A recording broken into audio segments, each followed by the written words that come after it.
Big TV భక్తి సమాచారం WhatsApp ఛానల్లో జాయిన్ అవ్వండి. అన్ని విశేషాలు ఎప్పటికప్పుడు తెలుసుకోండి. సీతారాములు ఆదర్శ దంపతులు అని అంటూ ఉంటారు, కానీ వారి వైవాహిక జీవితంలో ఎక్కువగా వియోగమే కనిపిస్తుంది. కారణం ఏంటంటారు? వియోగం ఏ విధంగా?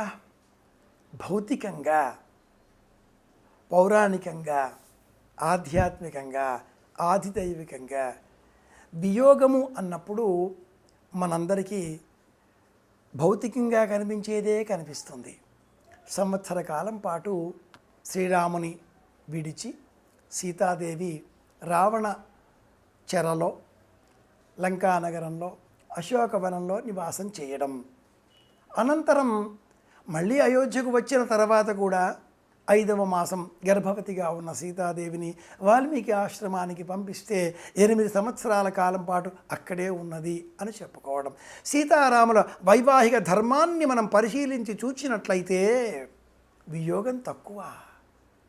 1 సంవత్సర కాలం పాటు లంకానగరం, 8 సంవత్సర కాలం పాటు వాల్మీకి ఆశ్రమంలో జీవనం, వెరసి 9 సంవత్సరాల కాలం పాటే. వారిరువురు కూడా వివాహం అయిన అనంతరం 12 సంవత్సరాల కాలం అయోధ్యలోనే ఉన్నారు. అనంతరం 13 సంవత్సరాల కాలం అడవులలో ఆనందంగా విహరించారు. కనుక ఇలా చూసుకున్నట్లయితే 25 సంవత్సరాలు వాళ్ళిద్దరూ ఒకరి కోసం ఒకరిగా, ఒకరి పక్కన ఒకరిగా, ఒకరిలో ఒకరుగా జీవించారు కదా. దీనోవా రాజ్యహీనోవా అని చెబుతూ సీతాదేవి రావణ సమక్షంలో గడ్డి పరక ఇలా పట్టుకొని మాట్లాడుతుంది. నీవు నాకు గడ్డి పరకతో సమానం ఒక అర్థం, పరపురుషుడితో మధ్యన తెరవలె గడ్డి పరక ఒక అర్థం. ఈ గడ్డి పరక నేను ఇలా విడిచిపెడితే బ్రహ్మాస్త్రమే నిన్ను అంతం చేస్తుంది, కానీ చేయవలసిన బాధ్యత రాముడిది అని మరి ఒక అర్థం. ఈ గడ్డి పరక బ్రహ్మాస్త్రంగా మార్చిన ఘనుడు వీరుడు నా భర్త కనుక కాకాసుర వృత్తాంతాన్ని మనసులో పెట్టుకున్న ఘట్టం మరి ఒక అర్థం.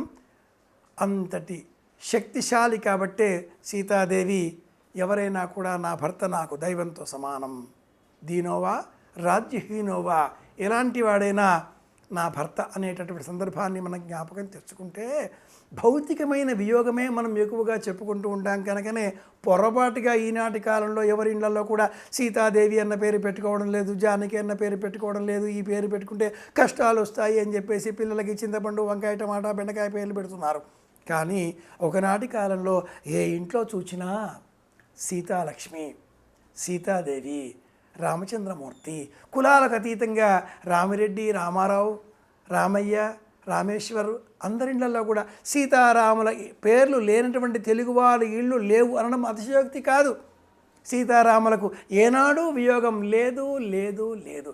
వారు ఇరువురు ఒక్కరే, ఒక మనసుకు 2 శరీరాలే అని చెప్పాలి. అంటే సీతాదేవిని రామచంద్రమూర్తికి అప్పగించే సమయంలో జనకుడు చెప్పిన మాట మరచిపోనటువంటిది.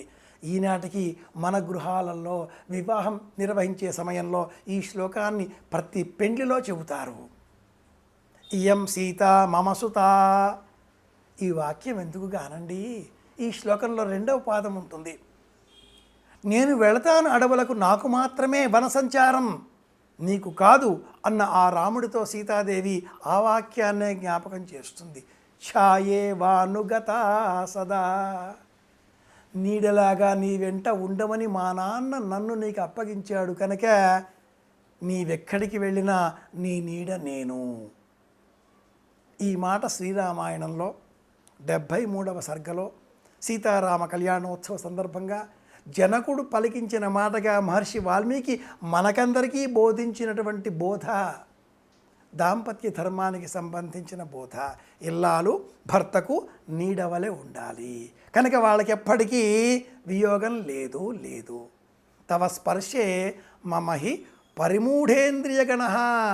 ఉత్తరరామచరిత్రంలో జ్ఞాపకం తెచ్చుకుంటే వినిశ్చేతుం శక్యేన సుఖమితి వా దుఃఖమితి వా ప్రమోహే నిద్రావా విష విసర్ప కిము మదః.